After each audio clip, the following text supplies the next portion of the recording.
Hello, my beautiful friends. Welcome back to the show. Today we're going to be chatting about something that's near and dear to my heart and probably something that we all face at some point, and that's waiting for that magical permission slip to go after what you want, to charge what you want to charge, to raise your prices, or even to step into the educational space.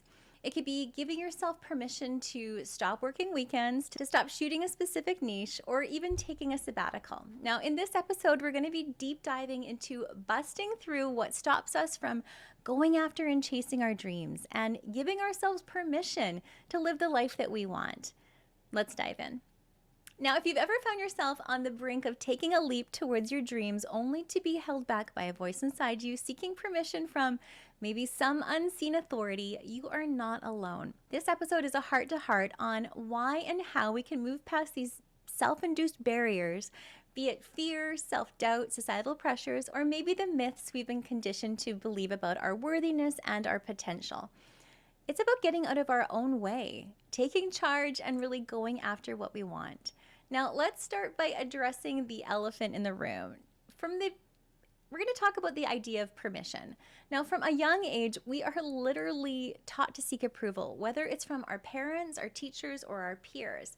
There is this underlying notion that someone must validate our choices before they can be deemed correct or even worthwhile.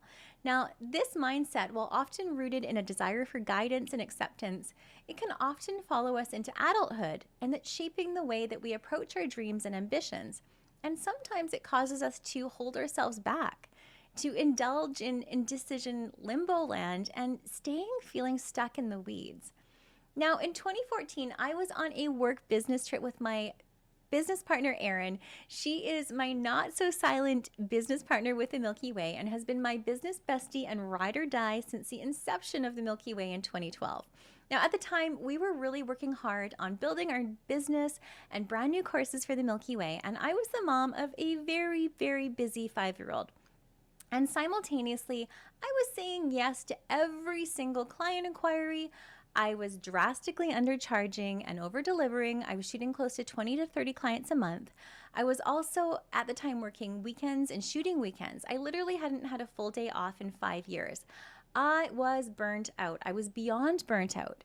I was emotionally and physically and mentally exhausted. So as we were on this work trip, I was complaining about my self-induced exhaustion for the 9th millionth time, and she casually just said to me, "What would it feel like if you stopped working weekends? Not what would your life look like or your business? What would it feel like?" And I'm pretty sure I burst into tears and mumbled, "I can't do that. I won't have any clients." And she very gently said, if your clients want a session with you, that's what they're going to have to do. And I very reluctantly agreed to try. I was terrified. I was going to level my business, but more than anything, I needed to change my business because it really wasn't working anymore.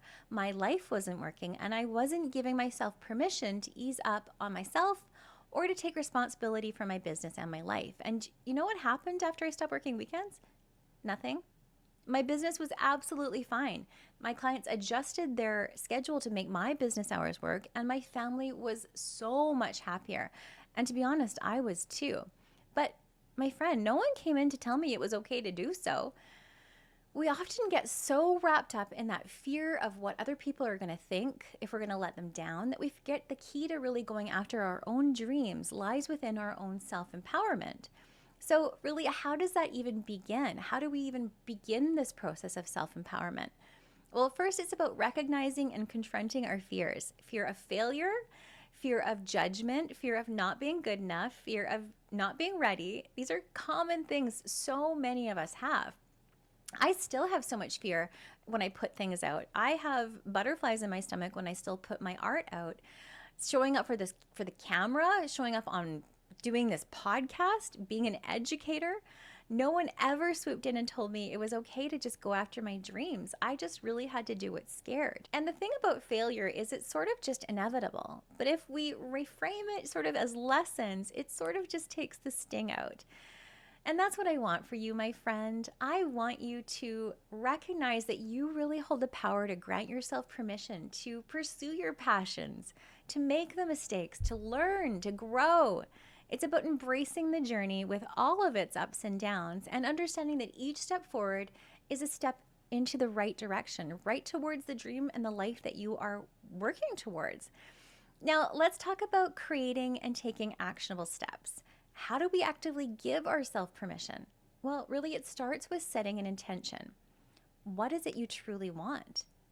Be specific, write it down. Now, next, you're going to want to look at the barriers that are holding you back. Is it fear? Is it lack of knowledge? Is it resources? Is it something else?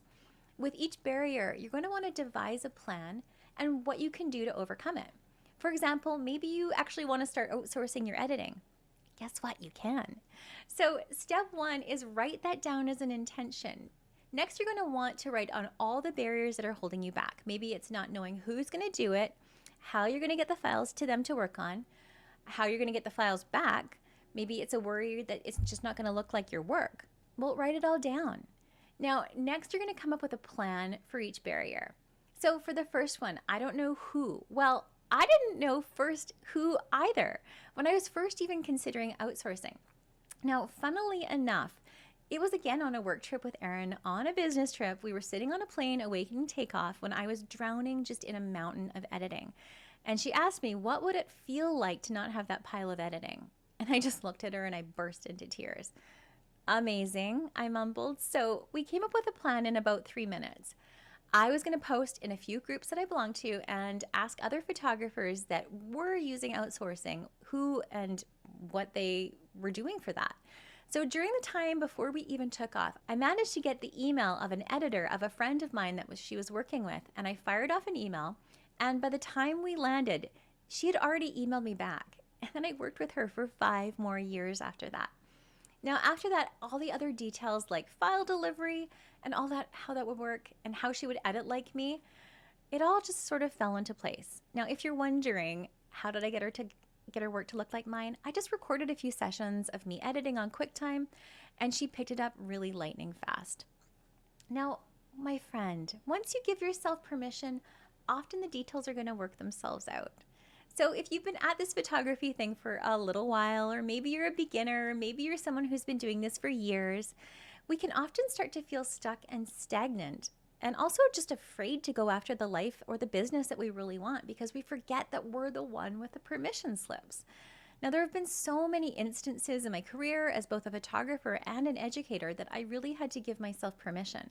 From charging what I want to charge, from changing niches, from changing my business model, stopping family sessions, giving myself a sabbatical, but also giving myself permission to really change my mind at any point where things no longer aligned. I really had to finally let myself be the boss of me. Now, from the beginning, I was absolutely terrified to become an instructor.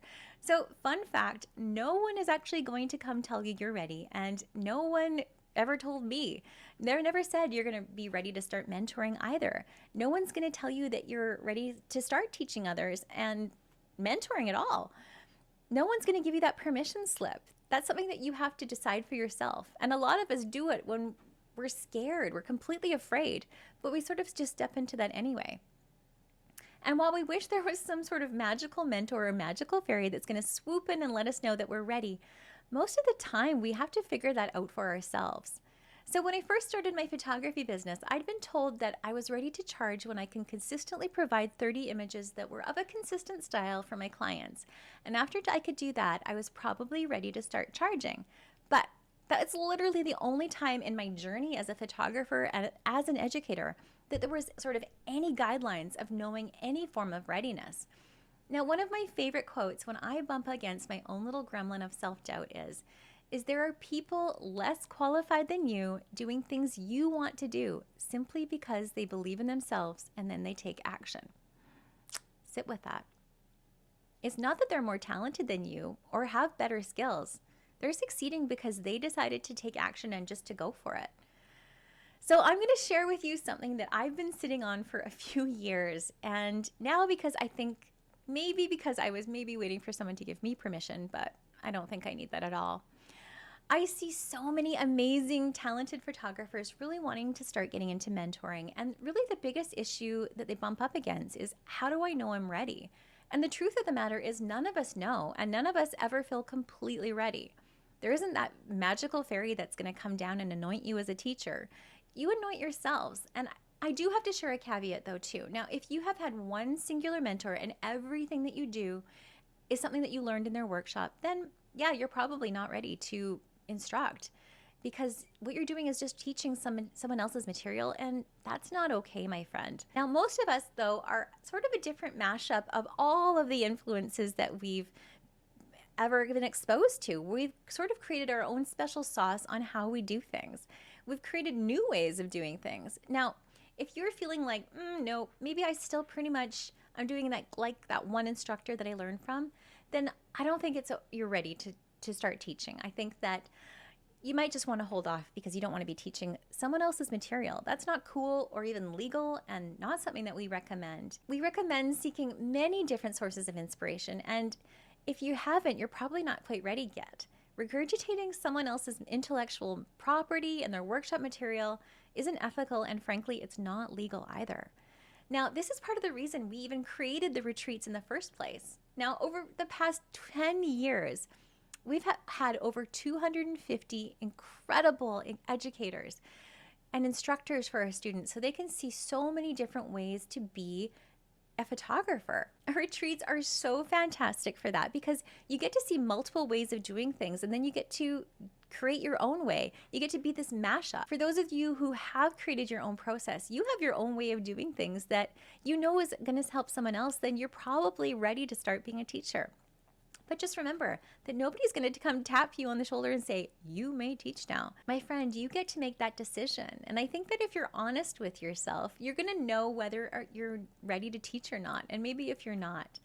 Okay, so what do I have cooking? What if I told you I'm creating a program that teaches photographers how to become online educators? It is a really big idea we have brewing up specifically for photographers that are wanting to take their workshops online. I'm a little nervous. I'm a little scared about it, but I'm going to do it anyway. So if you are someone who's curious about tiptoeing into mentoring, check the show notes for the link. And I'm going to leave you just with this last thought. Not following your dreams comes at a cost too.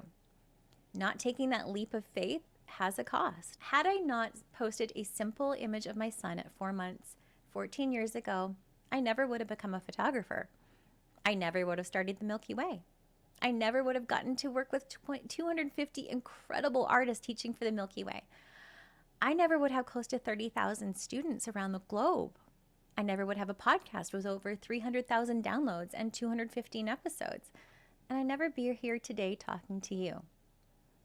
If you want to chase your dreams, you show up and you do it scared, and you anoint yourself. I'm sending you so much of my light and my love today and every single day. And my friend, I promise, whatever dream it is in your heart, whatever you desire, you deserve to honor that and to pursue that. We'll see you next time.